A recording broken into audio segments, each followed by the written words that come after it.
नमस्कार बच्चों, कैसे सभी लोग। उम्मीद है सभी लोग अच्छे होंगे और आपकी पढ़ाई भी ज़बरदस्त चलता ही होगी। जैसा कि आप जानते हैं, हम लोगों ने पिछले वीडियो में सीखा था कि त्रिकोणमिति का परिचय। त्रिकोणमिति के परिचय में हम लोगों ने सीखा कि कैसे फार्मूले बनते हैं, कैसे ड्राइव होते हैं और उन फार्मूलों का यूज कहाँ कहाँ पे होता है। आज हम लोग सीखेंगे कि त्रिकोणमिति टेबल, ट्रिग्नोमेट्रिक टेबल जो है कि कैसे बनाते हैं और इसका यूज कैसे होता है, कहाँ पे इसका यूज करते हैं। बहुत से बच्चे इसको रटने की कोशिश करते हैं मगर ये ध्यान नहीं रहता है। तो आज हम लोग इसको एक ही बार में ऐसा बनाना सीख जाएंगे जो जिंदगी में कभी भी नहीं भूलेंगे। तो चलिए आइए आज हम लोग सीखते हैं कि ट्रिग्नोमेट्रिक टेबल कैसे बनती है। चलो सबसे पहले क्या करते हैं, जैसे टेबल बना ली हमारी, जो टेबल बन गई है तो सबसे पहले इसमें आपको करना क्या है, जरा देखो। इधर से सबसे पहले नंबरिंग करो। यहाँ पे लिखो 0, थोड़ा ऊपर लिखते हैं, यहाँ से लिखो 0 1 2 3 और 4। ठीक, इतना समझ गए। उसमें उसके बाद सबके बटे में 4 4 और 4 और 4 लिख दिया। ठीक, उसके बाद सबके ऊपर अंडर रूट का निशान लगाओ, प्रत्येक के ऊपर अंडर रूट का निशान। उसके बाद क्या करोगे, जरा देखो, जो यहाँ पे कट रहा है 2 1 2 2 दूनी 4, तो यहाँ पे कितना आ गया 1/2। मतलब इसके ऊपर पूरे के ऊपर रूट है अंडर रूट 1/2 और यहाँ से काटेंगे 4 1 4 4 1 4 यानी कि 1/1। क्या करेंगे, सबसे पहले हमारा कौन सा रेशियो कौन सा दे रखा, साइन थीटा दे रखा है। तो साइन थीटा 0 डिग्री का मान कितना होगा, जरा कैसे पता करेंगे कि 0 में 4 से जब भाग करेंगे तो आंसर कितना 0। किसी भी नंबर में आप किसी 0 में किसी भी नंबर से आप भाग करेंगे तो आंसर हमेशा कितना आएगा, 0 आएगा। उसके बाद क्या लिखा कि अंडर रूट 1/4। हम आपको बताना चाहेंगे कि जो अंडर रूट इस पूरे के बटे पे लगा हुआ, ठीक है। अगर अंडर रूट 1 पे लगा हो तो अंडर 1 जो है अंडर रूट को नहीं मानता है।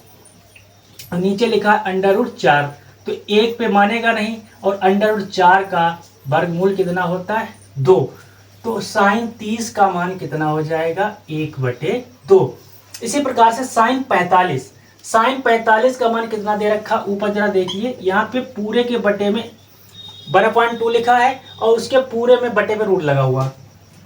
तो 1 पे अंडर रूट काम नहीं करता तो उसको ऐसे लिख देंगे और अंडर रूट 2 है, अंडर 2 का वर्गमूल अंडर रूट 2 ही होता है। अगर निकालना चाहो तो अंडर 2 का मान समथिंग आएगा, कितना आएगा 1.414। तो यहाँ पे कितने लिख दें, साइन 45 का मान कितना लिख देंगे 1/√2।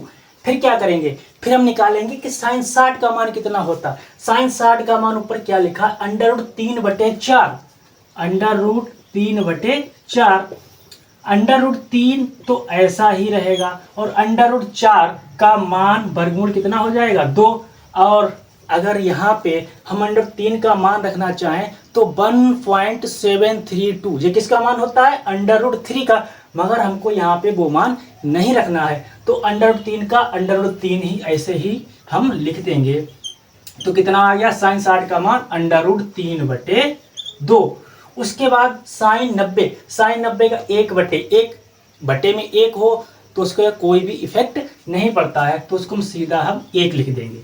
ये तो हो गया हमारे साइन का मान, ठीक है। इसको याद नहीं करेंगे, हम लोग एक ही बार में सीख लेंगे, जो याद करने की कभी जरूरत पड़ेगी ही नहीं और कभी नहीं भूलोगे। अब क्या करोगे, कास थीटा रेशियो हमारा आया कास थीटा और हमको सारे एंगल पता करने, कैसे, इस 1 से स्टार्ट करो, पीछे से स्टार्ट करो, इधर लिखो 1, यहाँ पे आ जाएगा अंडर रूट 3/2 और यहाँ पे आ जाएगा 1/√2 और जो हो जाएगा 1/2 और जो 0 आ जाएगा इधर।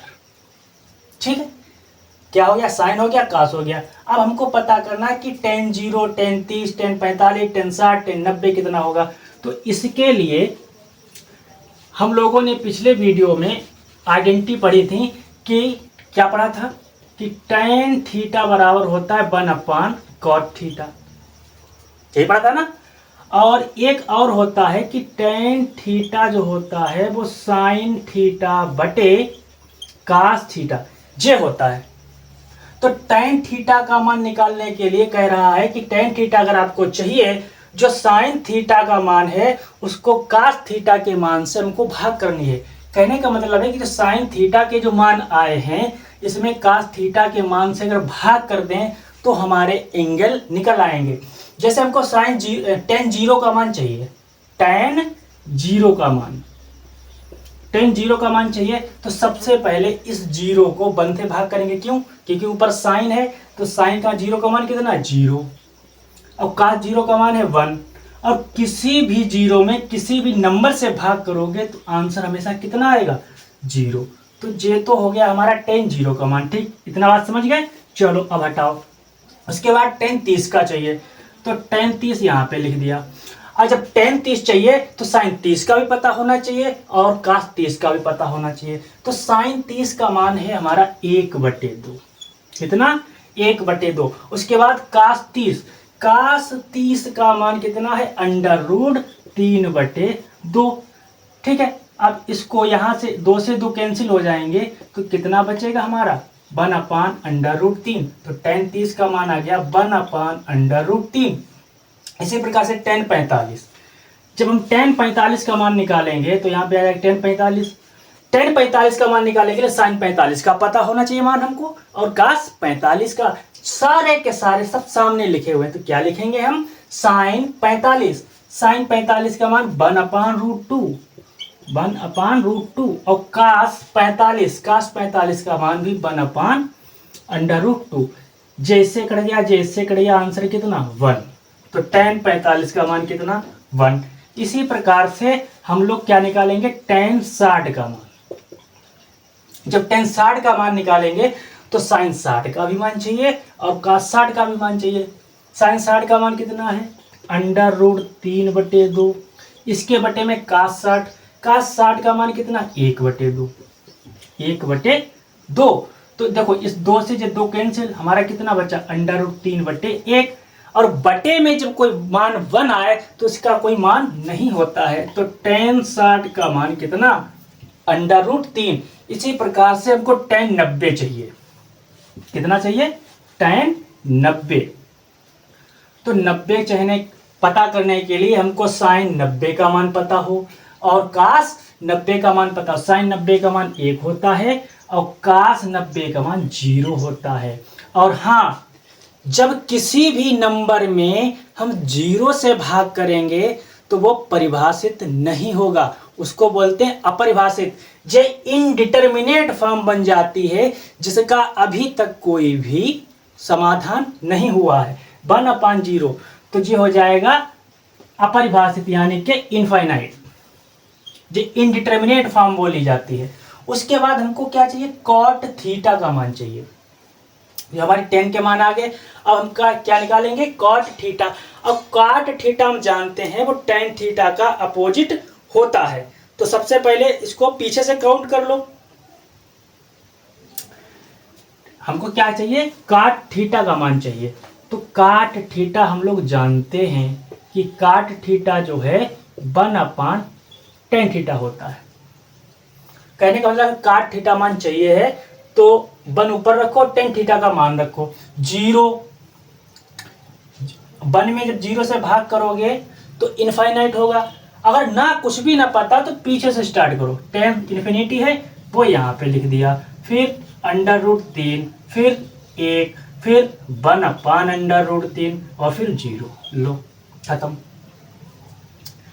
tan थीटा जे रहा हमारा और cot थीटा का मान चाहिए तो इसको पीछे से इनफाइनाइट, √3 और 1/√3 और 0।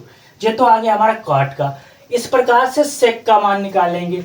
sec थीटा हम जानते हैं कि sec थीटा को 1/cos थीटा भी लिखते हैं। sec थीटा को क्या लिखते हैं? 1/cos theta. मैं कहने का मतलब sec का मान पता करने के लिए आप cos थीटा के मान को पलट दीजिए या फिर पीछे से काउंट कर लीजिए, जैसा आपको अच्छा लगे। बताओ कैसे करें?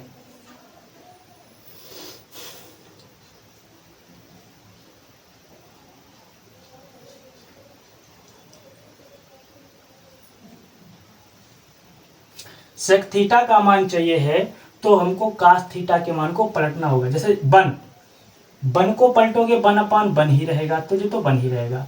और अंडर रूट 3/2 को जब पलटोगे, क्योंकि सेक थीटा है जिसको पलटना कह रहा है ना, कब पलट दीजिए, कास थीटा के मान को पलट दीजिए, आपके साइन सेक थीटा के मान आ जाएंगे। तो अंडर रूट 3/2 को पलटोगे तो जो हो जाएगा 2/√3, और 1/√2 के मान को पलटोगे तो जो हो जाएगा √2/1, और बटे में जब 1 आ जाए, मैंने अभी बताया कि उसका मान कोई इंपॉर्टेंट नहीं रखता है।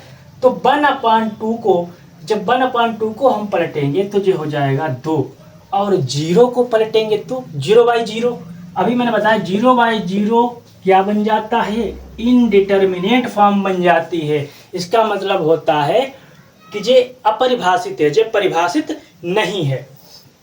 उसके बाद क्या निकालते हैं, कोसेक थीटा। कोसेक थीटा हम जानते हैं कि कोसेक थीटा जो होता है 1/sin थीटा का अपोजिट होता है, कि साइन थीटा का जो मान आया है उसको अगर हम पलट दें तो हमारा कोसेक थीटा आ जाएगा। कैसे, जरा देखो, ये 0 है, अभी मैंने बताया कि 0/0 करोगे तो कितना हो जाएगा, इन्फिनिटी। 1/2 है, इसको आप पलटोगे तो जो हो जाएगा 2/1, और बटे में 1 लिखा नहीं जाता। 1/√2 को जब पलटोगे तो √2 बटे में आएगा 1, उसको लिखते नहीं है। √3/2 को पलटोगे तो जो हो जाएगा 2/√3, और 1 को पलटोगे तो 1 का 1 ही रहेगा। ठीक है, इस प्रकार से देखा कितना आसानी से हम लोगों ने ट्रिग्नोमेट्रिक टेबल जो है सीख ली है। इसको अब हमें रटने की जरूरत नहीं है, जब भी कभी जरूरत पड़ेगी सिर्फ आप दो तीन बार आप बना लीजिए, आपको सारे मान याद हो जाएंगे ऑटोमेटिक। और जब आप क्वेश्चन से लगाओगे इसकी इतनी प्रैक्टिस हो जाएगी, आपके फिंगर टिप्स पे आ जाएंगी ये सारी वैल्यू। ठीक है, तो आज हमने क्या सीखा है कि ट्रिग्नोमेट्रिक टेबल कैसे बनाते हैं, इसका एक एक स्टेप सीखा। अब हम लोग जानेंगे कि इस ट्रिग्नोमेट्रिक टेबल का यूज कहाँ है और कैसे इसको क्वेश्चंस में अप्लाई करते हैं और इससे क्वेश्चन कैसे लगते हैं। चलिए इसी ट्रिग्नोमेट्रिक टेबल के बेसिक पे हम 2-4 क्वेश्चंस करते हैं।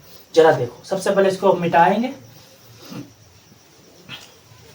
इसके क्वेश्चंस करें 2-4, कीजिए लगेंगे कैसे इससे।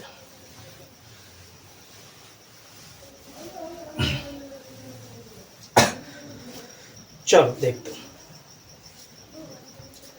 जैसे हम पहला क्वेश्चन ले रहे हैं, जैसे देखो कि साइन 60 और कास 30 प्लस कास 60 और साइन 30, इसका हमको मान निकालना है कि साइन 60 कास 30 प्लस कास 60 साइन 30 का मान कितना होगा। अब हमको क्या दिक्कत है, कोई दिक्कत नहीं, हम लोग टेबल सीख गए बनाना, हमको मान पता है, सारे मान यहाँ पे रख देंगे, गुणा भाग कर लेंगे, आंसर खत्म। साइन 60 का मान क्या है, अभी हम लोगों ने निकाला कि √3/2। कास 30 का मान जो साइन 60 का होगा वही कास 30 का होगा, तो √3/2। फिर कास 60 का मान 1/2 होता है, जो कास 60 का होगा वही साइन 30 का होगा, तो 1/2। इनकी आपस में गुणा करा दो, √3 की √3 में कराओगे तो 3, और 2 की 1 मिनट यहाँ रूट नहीं लगेगा, √3/2, 2 की 2 में कराओगे तो 4, और प्लस 1 की 1 में कराओगे तो 1 2 दूनी 4। अब जरा देखो यहाँ पे हर बराबर है ना, 3/4 प्लस 1/4 जब भिन्न बन गई, और जबकि हम लोग भिन्नों को सॉल्व करना सीख चुके हैं, हम लोग ने डिटेल में सीखा था पिछले वाले वीडियो में। तो यहाँ पे देखो हर बराबर है, तो ये हो जाएगा 4, ऊपर वाला जोड़ दो 3 और 1 4, 4/4, 1 इसको काटेंगे तो इसका आंसर कितना 1। बस हो गया हमारा इसका पहला क्वेश्चन। चलो इसी प्रकार से हम दूसरा क्वेश्चन लगाते, इसको समझ लिया। चलिए दूसरा देखते हैं, दूसरा क्वेश्चन इसका देखो इसको फिर से लगाते, जैसे 2 10 स्क्वायर 45, 10 45 का मान 1, इसका स्क्वायर कर दिया, प्लस कास स्क्वायर 30, कास 30 का मान होता √3/2 का स्क्वायर, माइनस साइन 60 का मान होता है √3/2, और इसका भी करना हमको स्क्वायर। आप क्या करेंगे, 2 1 का वर्ग 1, प्लस √3 का वर्ग 3, 2 का वर्ग 4, माइनस √3 का वर्ग 3 और 2 का वर्ग 4। जरा ध्यान दो, 3/4 और 3/4, जे प्लस का जे माइनस का, इसको यहीं पे काट दो, प्लस माइनस कैंसिल, तो क्या बचा 2 एकम 2, 2 की 1 में गुणा करा दो, आंसर आ गया हमारा। तो इसी प्रकार से हमारा क्वेश्चन नंबर 2 भी कंप्लीट हो गया है। चलिए आइए एक क्वेश्चन और करते हैं और उसके बाद हम इस कॉन्सेप्ट को फिनिश करते हैं। हो गया, चल देखो अगला नेक्स्ट।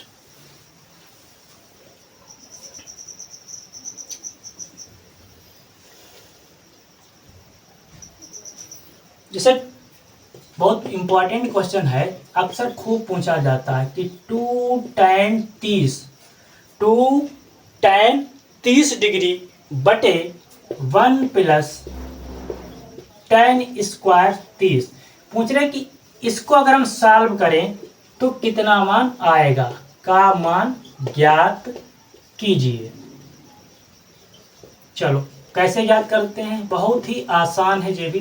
देखो 2, अभी हम लोगों ने सीखा था, पूरी टेबल की टेबल सीखी थी कि tan 30 का मान कितना होता है। जरा आप ही लोग हमको बताएं कि tan 30 का मान कितना होता है। तो tan 30 का मान कितना रखेंगे, 1/√3 और 1 प्लस tan स्क्वायर 30।